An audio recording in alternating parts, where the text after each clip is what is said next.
सभी को राम राम, जय हिंद। आप सबने देखा है, जब हमारी तबीयत ख़राब होती है तो हम डॉक्टर को बुलाते हैं तो डॉक्टर हमें गोली देता है। ठीक है, तो जो कड़वी गोली होगी तो वो डॉक्टर पानी से या दूध से गटकने के लिए बोलता है, मतलब लेने के लिए बोलता है, खाने के लिए। और कुछ गोली ऐसी भी होती है वो हमें चूसने के लिए देता है। चूसने के लिए जो देता है वो गोली अक्सर मीठी होती है। अब ये मत बोलना कि बुखार में कौन सी दवाई चूसने की होती है, क्योंकि ज़रूरी नहीं है बुखार में ही आप डॉक्टर को बुलाओ। ठीक है, ऐसा नहीं होता है। जैसे हम किसी को बात बोलते हैं कि किसी को कुछ बात बोली हमने, तो बोलते हैं ना, सब लोग ऐसे नहीं होते, सब लड़की ऐसे नहीं होती, सब लड़के ऐसे नहीं होते।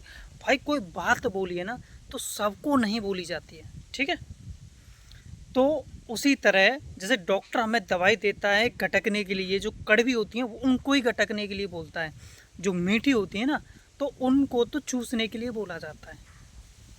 उसी तरह अपमान, धोखा, असफलता, इन सब को गटकने में ही भलाई है आपकी।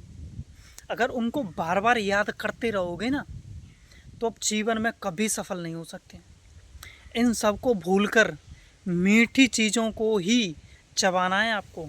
ठीक है, मीठी चीज़ों को ही याद करना। ऐसा नहीं है कि मेरा अपमान हो गया, मैं कुछ ऐसा बोलूँगा तो बोले सुना जाएगा, ऐसा कुछ बुलवाओ मत यार मुझसे।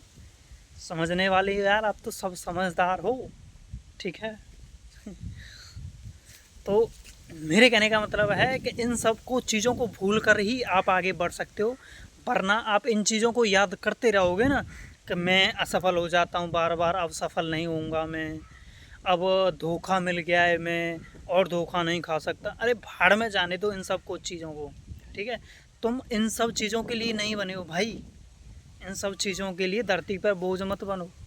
ठीक है, कामयाबी के रास्ते पर चलने के लिए धोखा, दर्द और आपका मिलना बिछड़ना, असफलता, धोखे, सबको गटकना पड़ेगा भाई, तभी आप आगे बढ़ पाओगे।